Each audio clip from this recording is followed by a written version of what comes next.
कहते हैं बाप बड़ा ना भैया, सबसे बड़ा रुपया। इस वक्त फिलिस्तीन ने कुछ वैसा ही किया है। फिलिस्तीन जो अपने आप को मुसलमानों का देश कहता है, और फिलिस्तीन जो अरब जगत से लेकर मुस्लिम जगत तक हर जगह ये कहकर हाथ फैलाता है कि मैं मुस्लिम हूँ, मेरी मदद करो। आखिर उसने उइगर मुसलमानों के साथ क्या कर दिया है, जानेंगे कैसे लोटपोट हो गया है फिलिस्तीन चाइना के चरणों में। जहां एक तरफ ये सब कुछ हो रहा है तो वहीं दूसरी तरफ चाइना की ताबूत पर आखिरी कील ठोक दिया है भारत ने। ताइवान ने भारत को चुन लिया है। 200 अरब डॉलर बहुत बड़ा नंबर है। जानेंगे कैसे इसने पलड़ा भारी कर दिया है भारत का। जियोपॉलिटिक्स में धमाल मचा हुआ है। आइए जानते हैं इन खबरों को विस्तार से। ये जो देश है फिलिस्तीन और पाकिस्तान, फिलिस्तीन और पाकिस्तान ये दो देश ऐसे हैं जो बिन पेंदी के लोटा हैं। कब किधर पलट जाएं, कहां जाएं कुछ पता नहीं है। पाकिस्तान की खैर अब तो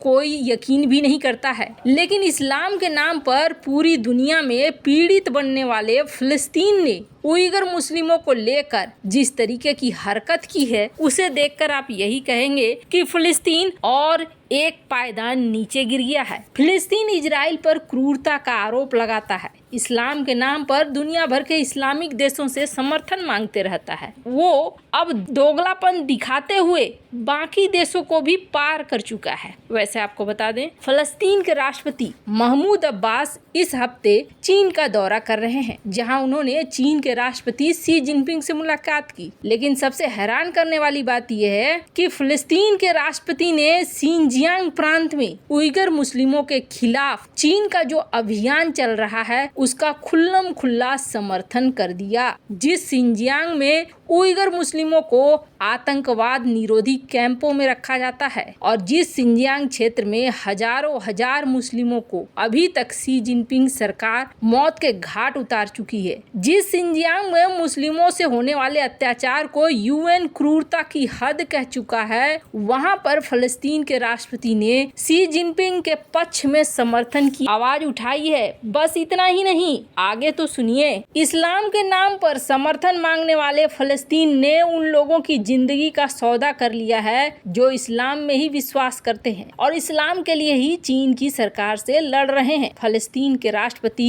महमूद अब्बास ने सिंजियांग क्षेत्र में चलाए जा रहे कैंपों को लेकर शी जिनपिंग की नीतियों का समर्थन किया। बुधवार को चीनी राष्ट्रपति शी जिनपिंग और अब्बास की मुलाकात के बाद तुरंत एक ज्वाइंट स्टेटमेंट जारी किया गया और आपको बता दें क्या कहा गया इसमें कि सिंजियांग में जो कुछ भी चल रहा है वो मानव अधिकार का मुद्दा नहीं है। ये एक हिंसक आतंकवाद है, कट्टरवाद है, अलगाववाद है, जिसके विरोध में चल रही हैं चीजें। यानी साधारण भाषा में समझिए, फिलिस्तीन ने सिंजियांग में अपनी आज़ादी और अपने मजहब के लिए संघर्ष करने वाले उइगर मुसलमानों को आतंकवादी, अलगाववादी करार दिया है। जॉइंट स्टेटमेंट में कहा गया है कि कोई भी देश सिंजियांग संबंधित मुद्दे में चीन के आंतरिक मामले में हस्तक्षेप दे, फिलिस्तीन इसके समर्थन में नहीं है। इसके अलावे फिलिस्तीन ने ताइवान और हांगकांग को लेकर भी कहा है कि मैं वन चाइना पॉलिसी का समर्थन करता हूँ। अब फिलिस्तीन क्या चाहता है? फिलिस्तीन चाहता है इजराइल के खिलाफ चीन उसका साथ दे और फिलिस्तीनियों के लिए आवाज उठाए जो इजराइल के कथित कब्जे वाले क्षेत्र में रहते हैं। अब सवाल उठता है कि फिलिस्तीन ने क्यों दिखाया इतना ज्यादा दोगलापन? तो आपको बता दें, इसके सैकड़ों कारण हैं। फिलिस्तीन इस वक्त अपने फायदे के लिए उइगर मुसलमानों की बलि चढ़ा रहा है। फिलिस्तीन चाहता है अंतर्राष्ट्रीय मंच पर चीन का साथ, चीन के पैसे का साथ, चीन की टेक्नोलॉजी का साथ। आपको बता दें, अगर उइगर मुद्दा फिलिस्तीन उठाता है तो चीन का साथ नहीं मिलेगा। तो चीन से लाभ लेने के लिए उन्होंने उइगरों की बलि चढ़ा दी है। खैर, ये वो मुस्लिम देश हैं जो दूसरे मुस्लिम देश को उकसाते हैं और समर्थन मांगते हैं। जब अपनी बारी आती है तो कैसे खुद के बिरादर को छोड़कर भागते हैं। खैर, जहां एक तरफ ये सब कुछ हो रहा है तो वहीं दूसरी तरफ चाइना की ताबूत पर आखिरी कील ठोक दिया है भारत ने। आपको बता दें 1974 में जब टीवी बनना शुरू हुआ था ना, तब एक कंपनी आई थी और उस कंपनी का नाम था होन हाई टेक्नोलॉजी ग्रुप। ये कंपनी उस समय टीवी के लिए नॉब बनाने का काम करती थी, लेकिन अब ये कंपनी 200 अरब डॉलर के वार्षिक राजस्व वाली कंपनी बन चुकी है। यानी सालाना कमाई इनकी 200 अरब डॉलर है। दुनिया की सबसे शक्तिशाली टेक्नोलॉजी कंपनियों में से एक, और इस कंपनी का नाम है, आज के समय में बुलाया जाता है इसे फॉक्सकॉन के नाम से।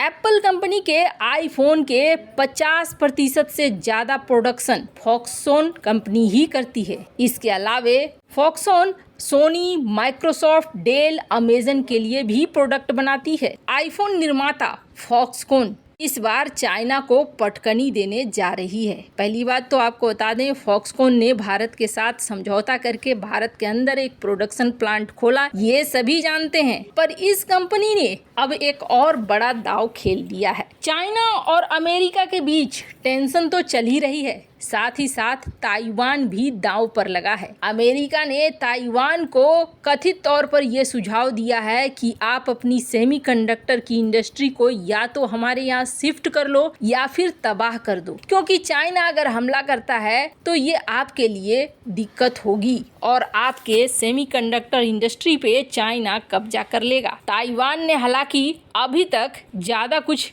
इस मामले में नहीं बताया है, लेकिन ताइवान जानता है कि अगर युद्ध की स्थिति पैदा होती है तो चाइना घेर लेगा ताइवान को और ताइवान की नाकाबंदी कर देगा, और जब ताइवान की नाकाबंदी कर देगा तो उसका सप्लाई चेन टूट जाएगा। दुनिया भर में जो वो सप्लाई करता है वो सप्लाई चेन बनाए रखना मुश्किल हो जाएगा। लिहाजा ताइवान चाहता है कि उसका जो मुख्य कंपनी है वो कहीं बाहर चला जाए, वहाँ इसका प्रोडक्शन होना शुरू हो जाए ताकि सप्लाई चेन न टूटे। कंपनी अपना काम दूसरे देश में रहते हुए भी करते रहे, और इसके लिए कंपनी आगे आ रही है मैक्सिको में और इसके अलावे वियतनाम में, और अब भारत में भी ताइवान अपना पूरा प्रोडक्शन शिफ्ट कर रहा है। फॉक्सकॉन ने अपना पूरा प्रोडक्शन चीन से शिफ्ट करने की घोषणा कर दी है। BBC की रिपोर्ट के मुताबिक आईफोन बनाने वाली ये कंपनी अब भारत में कार भी बनाएगी,